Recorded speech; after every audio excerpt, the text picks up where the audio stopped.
Page 83, Waltz Time. At the top of this page, introducing you to some new dynamic signs to know and memorize it from now on, forever and ever.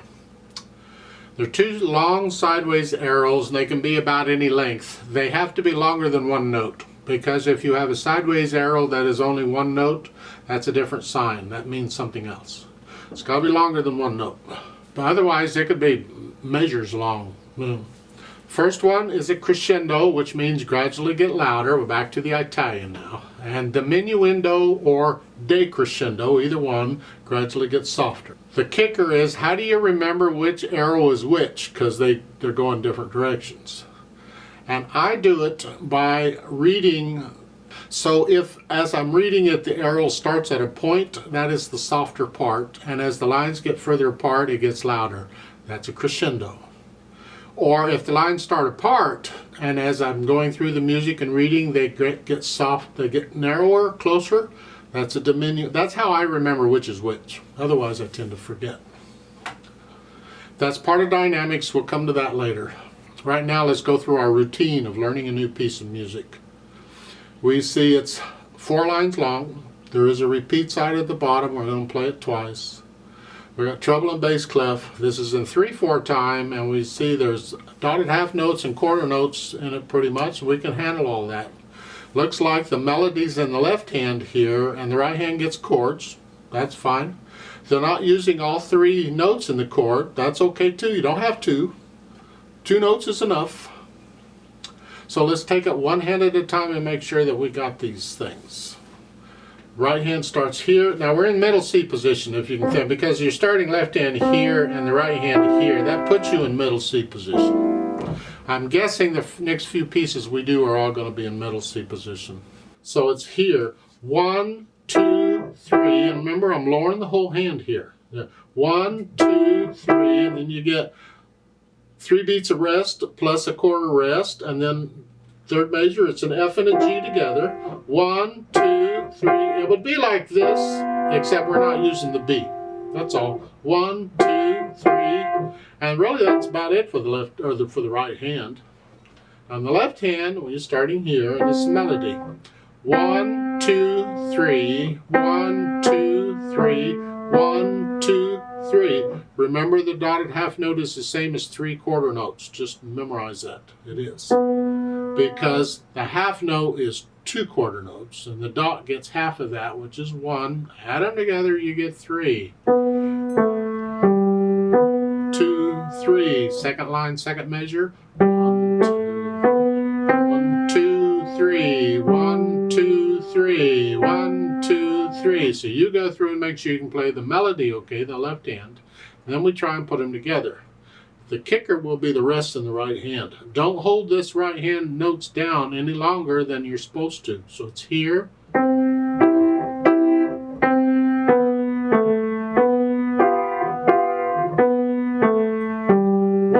2.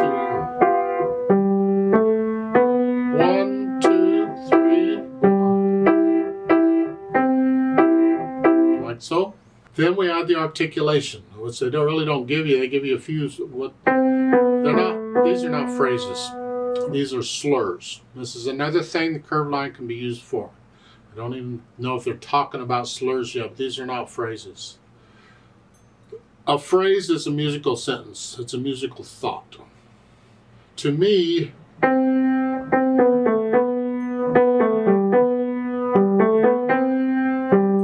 that's all just one long thought. I could break it up, but to me it is. So to me, that would all be one phrase. The curved line can also indicate a slur, and a slur means legato or play it connected. A phrase does not. You can have disconnected notes inside a phrase, but a slur, connect them. Connect them. And then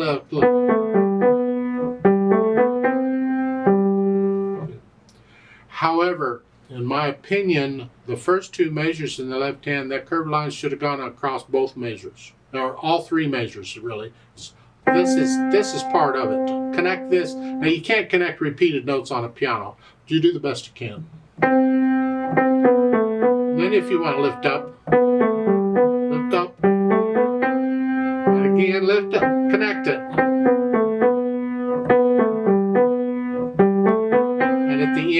would connect those. I don't know why they didn't give you a curved line over those. So in my opinion, connect the first two measures together, and in the third line, the first two measures together, and in the last line, the last three measures together. Well, the last two are tied, so okay. Sometimes you have to experiment with the articulation because slurs can be tricky. You don't always lift up before and after a slur. It's like in a phrase, well, all the notes in a phrase are not necessarily connected. In a slur, they are. But you don't necessarily lift up before and after a slur, where in a phrase you usually do, although there's exceptions to that too. So we're getting into some mushiness. Got to kind of take it on a case-by-case basis. Then finally the dynamics. Go to the melody. Soft, whatever you think soft is. Keep these soft. Left hand. This is right hand, isn't it? Right hand. I'll get there. Keep it very soft.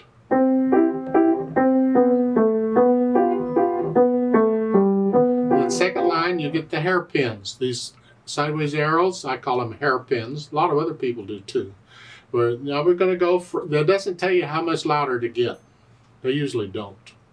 So you're starting at soft, and each one's going to get a little louder. You go up to about a moderately soft or moderately loud. And then come back down to soft. So it's, and this can be a little louder, not as loud. But because it's dying away here, the hairpin goes, these got to get soft, and then softer, so it's here. So ba-da-da-da-da. Now when we have this facing hairpins like this, we call it a swell. Swell up and back down. Swell up and back down. It's a felt thing. You feel it. Ba-da-da-da. There. Same thing in the last line. You swell up and then die away. So each of these is a little softer. Now that's the dynamics. Then the tempo, or the speed, they say a moderate waltz tempo. Tempo is, I told you before, it's an Italian word, tempo, but for music it refers to the speed of the piece. How fast does it go? What's the tempo? Well, whatever you think of, 1, 2, 3. Because you can have fast waltzes and slow waltzes. 1, 2, 3, 1, 2, 1, 2, 3. In between 1, 2, 3, 1, 2, 3. And that's about what this is.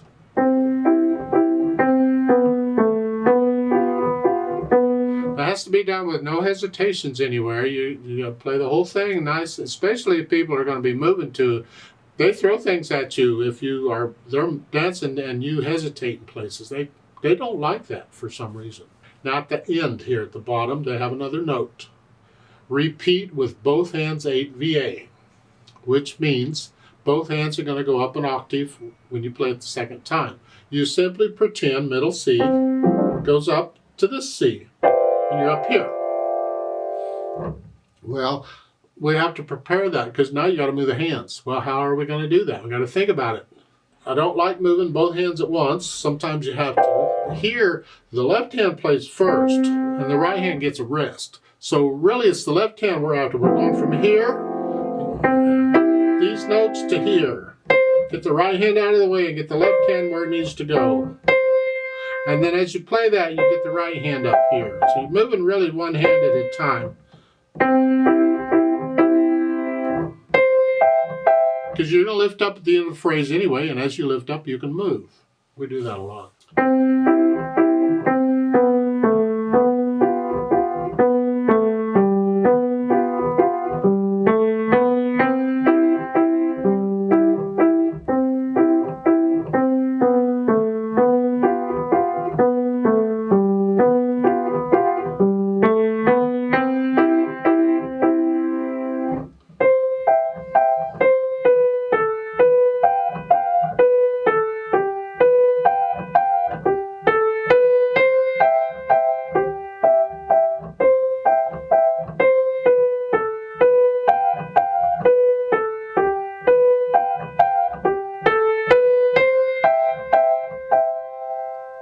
I want to remind you, when you're moving around on the keyboard, you get to the different parts of the piano, don't lean your body to try and do that. You turn, stay upright, turn, and you reach as best you can.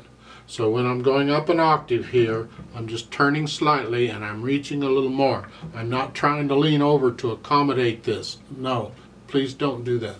I'd like to play it with you slowly to double check the notes and the rhythms. I'm not going to do any dynamics. I'm not going to get get louder and softer. I'm just going to play the notes. I'm going to play both hands about the same. I want you to hear the notes.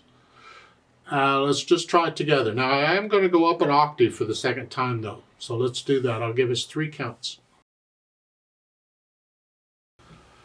1, ready, go.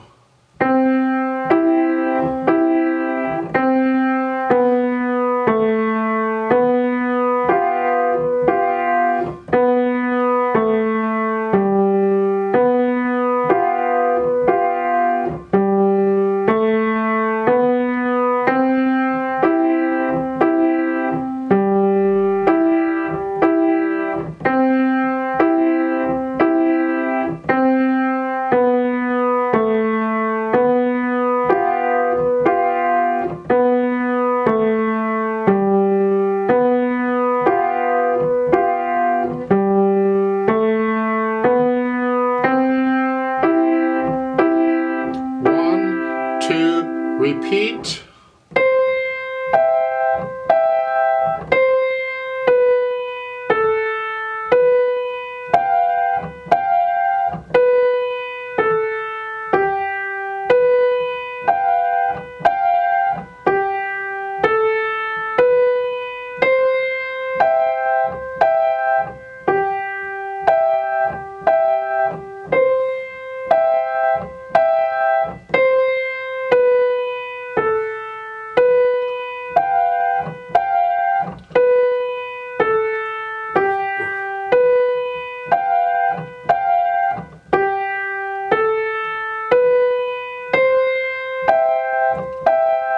One, two, three.